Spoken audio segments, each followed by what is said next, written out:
The dusty heat was relentless as Mac Davis stepped from his battered pickup. A man of considerable size, he carried himself with quiet confidence, his Marine Corps cap shielding his eyes. This was supposed to be his fresh start to teach fitness at the community center, enjoy the peace. But as he walked toward the diner, subtle stares lingered too long, curiosity thinly veiling judgment. Inside, Mac slid into a booth. The waitress approached cautiously, her smile polite but wary.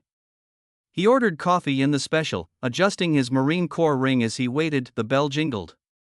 3 men strolled in, loud laughter cutting through the quiet. The leader, Derek, caught Mac's eye and smirked. "Big guy thinks he can take over our booth." Derek approached with exaggerated steps.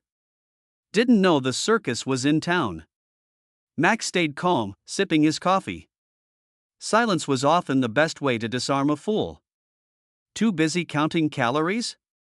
Jake chimed in. Evan leaned against the booth. "With all that weight, you must have been first in line for breakfast.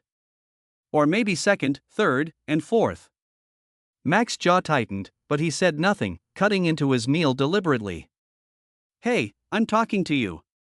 Derek slapped the table. The room hushed. Mac raised his eyes. "I didn't realize this was your booth." "You want it, take it. I'm just here to eat." "How do you even fit through doors?" Derek sneered. Jake and Evan burst into laughter. "Are you done?" Mac asked simply. "Done? Look at you. Big guy like you probably doesn't even work. Just stuffing your face, huh?" "Bet he's milking the system," Jake added. "Why don't you sit down and enjoy your lunch?" Mac said evenly. "This isn't going to end the way you think." Derek leaned in close. "You're new around here. People like you don't really fit in." "He means black," Jake said with a smug grin. "Folks like you don't last long here," Evan added. Mac's grip tightened. "You're real brave with 3 of you and a crowd. Is this what you do for fun?" "We just like keeping our town clean," Derek said darkly. "Can't have people like you lowering property values." "Bet you came here looking for handouts," Evan jabbed. "You don't know a thing about me," Mac said steadily. "But keep talking. You're telling me plenty about yourself." Derek straightened. "This is our town, our rules. We make sure people who don't like it figure it out real quick." "What's the plan?" Mac asked coolly, standing to his full height. "You think you're going to intimidate me? You're wasting your time." Derek cracked his knuckles. "Let's see what you've got, fat boy." Jake swung first, uncoordinated. Mac ducked easily, shoving him into a booth. "You've got one chance to walk away." Derek lunged. Mac blocked, pushing him off balance. "Get him, Evan." Evan attacked.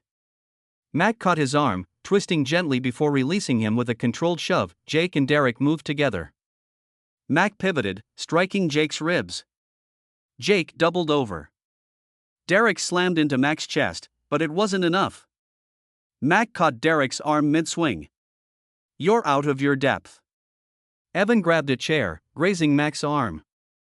"That's enough," Mac growled. Derek struggled free. "Get him," he shouted again. Mac sidestepped Jake, redirected Evan into a table, then grabbed Derek by the collar and slammed him into the wall. "You done yet?" Derek squirmed. "This isn't over. We know where to find you." The gang bolted.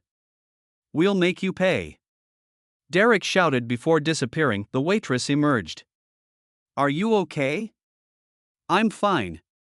"Call the police." Officers arrived. One approached cautiously. "What happened?" "I defended myself." The waitress stepped forward. "Those guys, Derek and his friends, they started it.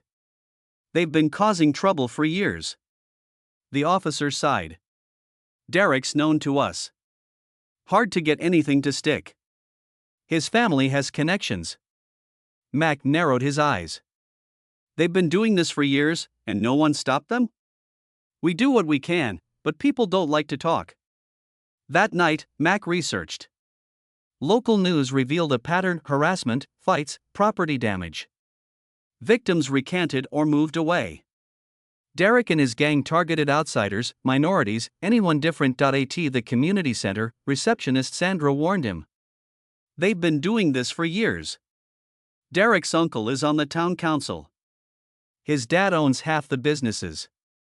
The police looked the other way.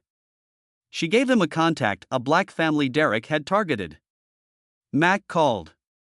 They made it clear what would happen if we pressed charges, David Jackson said bitterly. We've got a kid. We couldn't take the risk. Mac gathered evidence, speaking to others targeted, documenting everything. Derek's crew drove by his house twice, but Mac didn't flinch. Days later, Mac approached Evan at the auto parts store. You've got a chance to do the right thing. Walk away. You don't know what Derek will do, Evan stammered. I know exactly what he'll do. They always fall. Are you going down with him? Evan hesitated, then nodded. Okay. But you didn't hear it from me. Evan's information revealed Derek's operation: terrorizing businesses, vandalizing properties, threatening families. His father funded campaigns, keeping officials complicit. At a town council meeting, Mac stood. I've only been here a short time, but this town has a problem. He held up evidence. For years, a group has been terrorizing residents. It's been allowed because of silence. I've sent this to the press and authorities. His gaze landed on Derek's uncle. I'm here to make sure this stops. The next night, Derek's car screeched into Mac's driveway. You think you can ruin us? I don't have to ruin you, Mac said calmly. You've done that yourself. You're dead. Jake shouted. You made your choice, Mac said. Now deal with the consequences. They advanced, aggression masking fear. Mac squared his shoulders, ready.